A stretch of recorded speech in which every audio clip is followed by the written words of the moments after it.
आत्मा की पर्याय, श्रद्धा गुण की पर्याय, सम्यक दर्शन, ज्ञान, चारित्र, ये पराधीन नहीं है।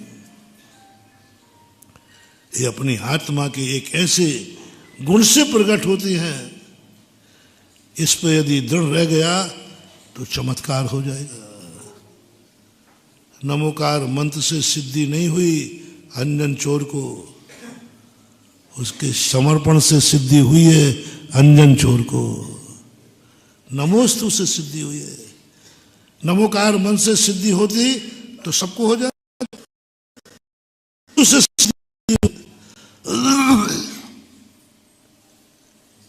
नाक का हार किससे हुआ?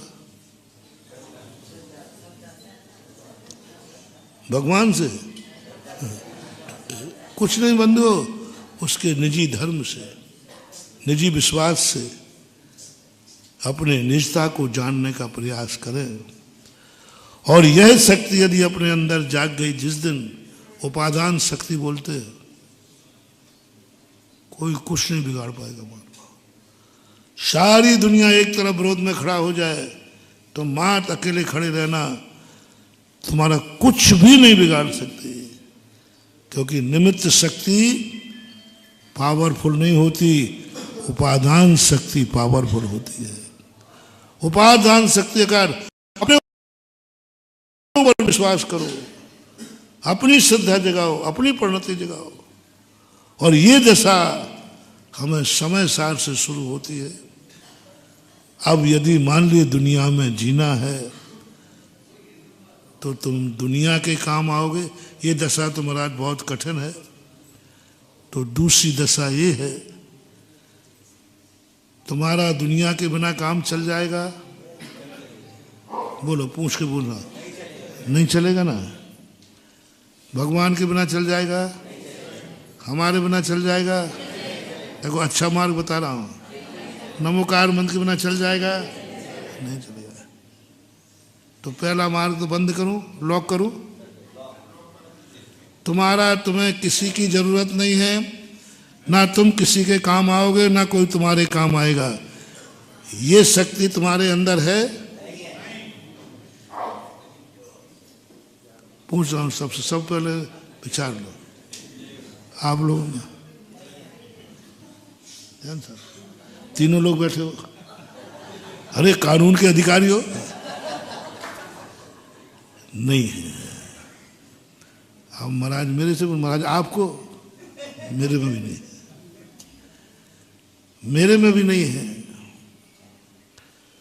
तो अब क्या करें महाराज? हमें संसार से काम लेना ही पड़ेगा, हमें मंदिर से काम लेना ही पड़ेगा। आपकी दिशा बता रहा हूं महाराज। हमारे लिए पग पर हमें हवाएं भी चाहिए, पानी भी चाहिए, रोटी भी चाहिए, धन भी चाहिए, बुरुश भी चाहिए बुरुश भी चाहिए, भगवान भी चाहिए, गुरु भी, सब चाहिए। ये दूसरा मार्ग है। दूसरा मार्ग के लिए नीति ये है, बस महाराज दूसरे मार्ग का आशीर्वाद दो। जब मुझे जिस चीज की जरूरत पड़े वो हमारे सामने उपस्थित रहे, हो जाएगा, कोई बड़ी बात नहीं। हवा चाहिए तो हवा, पानी चाहिए तो पानी, सब मिल जाएगा, सब मिलेगा। लेकिन ध्यान रखना, फोकट में मिलेगा। कर्जा लेते समय, परसों का प्रवचन याद होगा जिनको, कर्जा लेते समय कितना अच्छा लगता है। कर्जा चुकाने की हिम्मत है? कर्जा लेने के पहले सोच लो कि तुम्हारी खुद की पूंजी कितनी है। सामने वाला कर्जा भी देता है, बैंक लोन देता है, तो पहले पूछ लेता है कि भाई तुम्हारी संपत्ति क्या है, बिना उसके। और यदि तुमने ले लिया और चुका नहीं पाए तो जो तुम्हारी खुद की है ना, वो भी कुड़की में चली जाती है।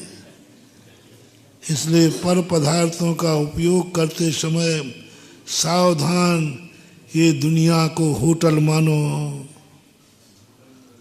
ये दुनिया का होटल मानो।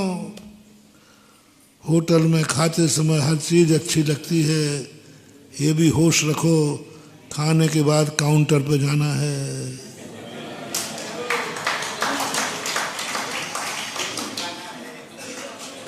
खाए जाओ मिल रहा है, लिए जाओ ऋण मिल रहा है, लिए जाओ हवाएं चल रही हैं, नहाए जाओ पानी मिल रहा है, सब मिल रहा है। किस्मत से मिला, भाग्य से मिला, कहीं से मिला, काउंटर पे जाना है। रावण बस यही ध्यान नहीं रख पाया, जम के उड़ाया, जम के मौज उड़ाया। 1 नंबर का पैसा था जी। हाँ, रावण का पैसा 2 नंबर का नहीं था, बिल्कुल पेवर निधियां थी ना, वो अक्षय निधियां 1 नंबर का था। हमारा पैसा है और मुझे यही मालूम नहीं था तू पैसा नहीं है। पैसा तुम्हारा है लेकिन पैसा तो तू नहीं है ना। ये होटल है, इतना खाया, इतनी मौज मस्ती की, इतना उड़ाया, जब काउंटर पे पहुंचा तो मुझे तो मालूम नहीं था कि इतना बड़ा बिल है।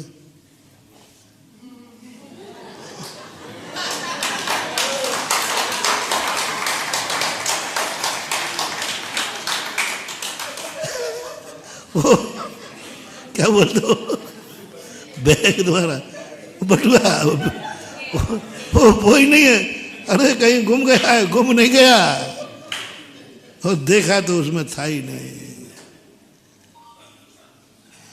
बस भेद विज्ञान, क्यों ये साधु सज्जन सब छोड़ रहे हैं? तुम खिला रहे हो तो भी नहीं खा रहा है।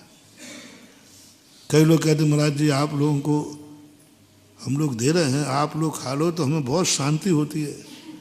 हाँ मुझे मालूम है काउंटर।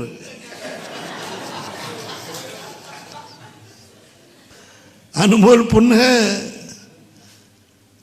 क्यों छोड़ दिया सब इतना सारा चक्रवर्ती आदि पद, और क्यों जाकर के नीरस भोजन करते हैं?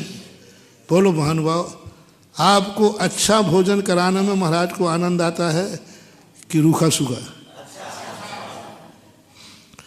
तो महाराज चुपचाप कर क्यों नहीं लेते, बता दो।